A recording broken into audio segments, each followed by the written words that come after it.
Assalamualaikum warahmatullahi wabarakatuh. Halo teman-teman, perkenalkan nama aku Maya Sari, NIM 24 012 010 dari kelompok 7 SISDP. Nah, pada video kali ini aku akan menjelaskan sedikit terkait analisis spasial. Nah, analisis spasial ini terdiri dari data spasial dan juga analisis spasial. Nah, untuk pengertian dari data spasial sendiri merupakan data yang memiliki gambaran wilayah yang terdapat di permukaan bumi yang direpresentasikan dalam bentuk grafik, peta, dan gambar. Nah, dalam formatnya itu berbentuk raster dan juga vektor dengan nilai tertentu. Sedangkan analisis spasial merupakan kemampuan umum untuk menyusun atau mengolah data spasial ke berbagai bentuk sehingga mampu menambah atau memberikan arti baru atau arti tambahan. Adapun sumber data spasial itu terbagi menjadi 5. Yang pertama yaitu ada citra satelit, di mana citra satelit ini menggunakan sensor satelit untuk dapat merekam kondisi atau gambaran dari permukaan bumi. Terus yang kedua yaitu ada peta analog, merupakan jenis data versi awal dari data spasial, namun pada peta analog ini disimpan dalam bentuk kertas atau film. Kemudian yang ketiga yaitu ada foto udara yang merupakan salah satu sumber data yang banyak digunakan untuk menghasilkan data spasial selain dari citra satelit. Kemudian yang keempat ada data tabular yang berfungsi sebagai atribut bagi data spasial. Nah, data ini umumnya berbentuk tabel. Kemudian yang terakhir ada data survei. Data survei ini dihasilkan dari hasil survei atau pengamatan yang telah dilakukan di lapangan. Yang selanjutnya yaitu ada fungsi dari analisis spasial. Di sini fungsi analisis spasial ini terbagi menjadi 5. Yang pertama yaitu ada reclassify atau klasifikasi. Merupakan fungsi untuk mengklasifikasikan kembali suatu data spasial menjadi data spasial yang baru dengan menggunakan kriteria tertentu. Kedua yaitu ada network atau jaringan.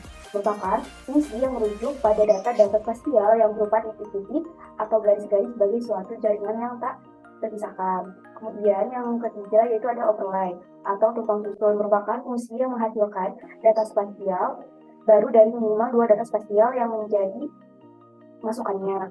Kemudian yang keempat ada bubbling, merupakan fungsi yang akan menghasilkan data spasial baru yang berbentuk poligon atau zona dengan jarak tertentu. Kemudian yang terakhir ada 3D analysis, merupakan fungsi yang terdiri dari sub-fungsi yang berhubungan dengan presentasi data spasial dalam bentuk 3 dimensi.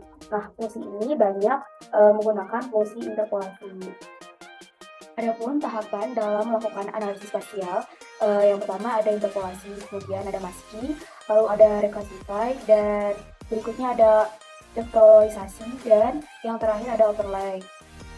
Nah, untuk pengertian dari interpolasi sendiri merupakan suatu metode atau fungsi matematika yang menduga nilai pada lokasi-lokasi yang datanya tidak tersedia atau tertutup.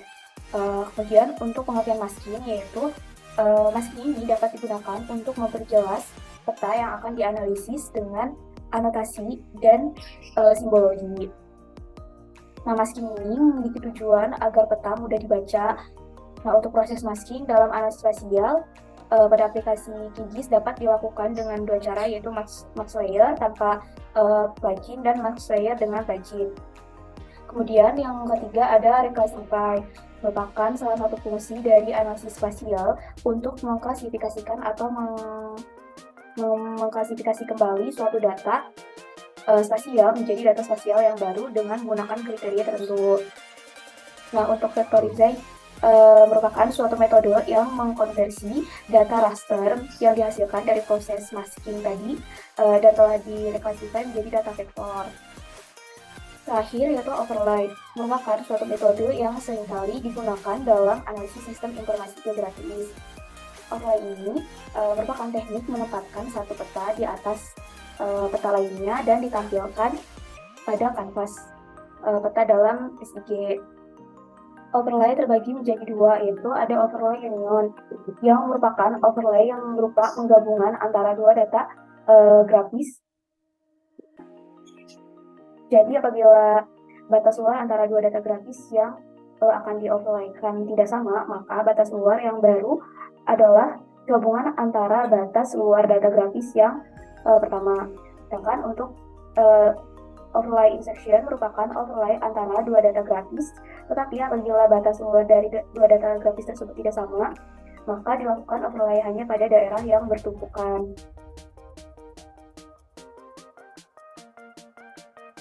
Nah, di sini untuk langkah dari interpolasi, yaitu sini ada interpolasi di bagian kanan.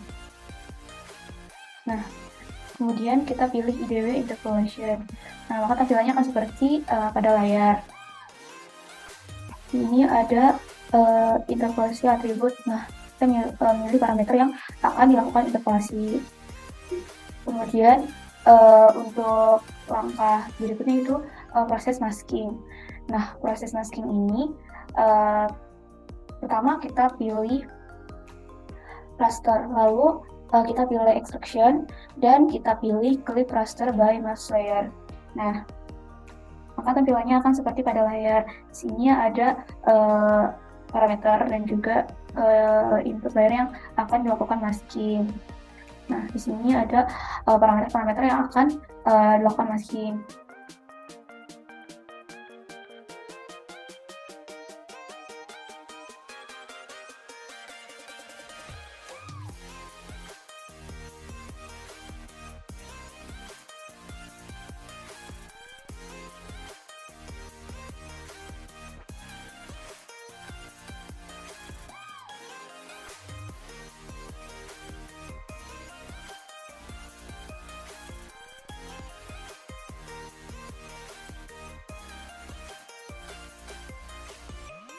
Nah, ini apabila parameter yang sudah dilakukan masking, kemudian kita save.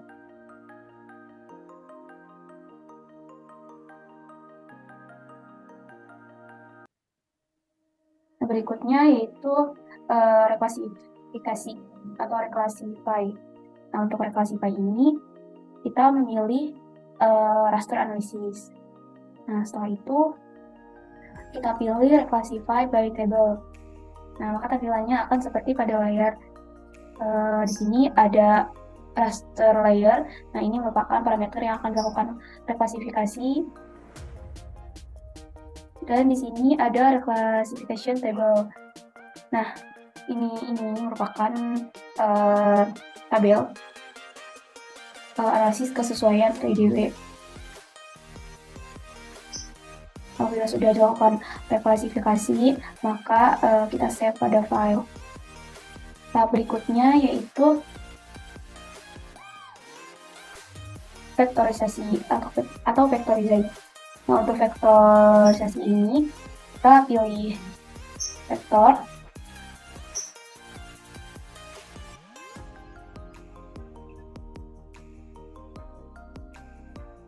Nah, tahap berikutnya yaitu vectorization.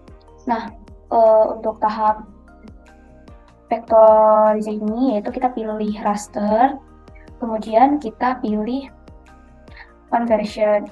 Nah, setelah itu kita pilih raster to vector atau polygonize.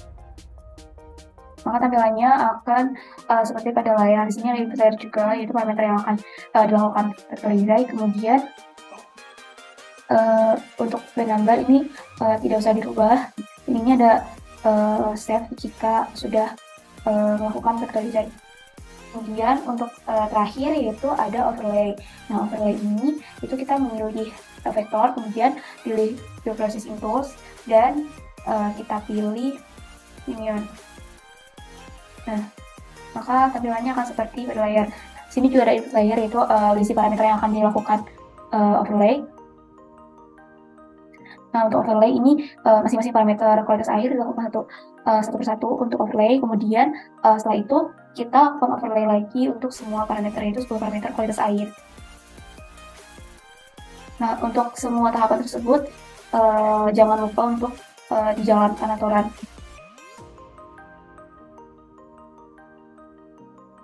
Mungkin cukup sekian video penjelasan terkait analisis spasial. Kurang dan lebihnya mohon maaf. Wassalamualaikum warahmatullahi wabarakatuh.